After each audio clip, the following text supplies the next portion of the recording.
State bank के executive director Arshad Mahmud भट्टी चयो आहे त सऊदी अरब समेत नार जे मुल्कनि में रहंदड़ 2,86,000 पाकिस्तानियुनि जा रोशन डिजिटल प्रोग्राम में अकाउंट खोलिया विया आहिनि, जिन में हिन वक़्त ताईं 2.7 बिलियन जी रक़म मुंतकिल थी चुकी आहे।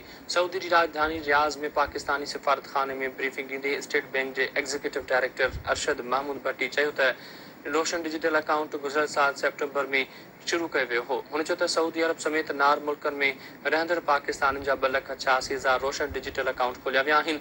संदसि चवणु हो त कोरोना सबब सॼी दुनिया में पाकिस्तानियुनि ताईं पहुच मुमकिन न हुई, पर हाणे मुख़्तलिफ़ सिफारतखाना रोशन डिजिटल अकाउंट बाबति वर्कशॉप ऐं सेमिनार मुनक़िद करे रहिया आहिनि त जीअं परॾेह में रहंदड़ पाकिस्तानियुनि खे रोशन डिजिटल अकाउंट बाबति वधि खां वधि ॼाण ॾिनी वञे।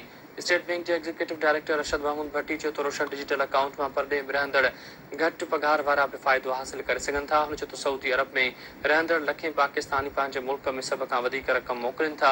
हू चाहिनि था त सऊदी अरब रहंदड़ पाकिस्तानी मज़दूर रोशन डिजिटल अकाउंट जो हिसो बणिजनि। पाकिस्तानी सिफारतखाने जे वेलफेयर अताशे सुहेल वड़ाइच चयो त हू कोशिश जारी रखंदा जीअं वधि खां वधि पाकिस्तानियुनि खे रोशन डिजिटल अकाउंट बाबति आगाही ॾिनी वञे।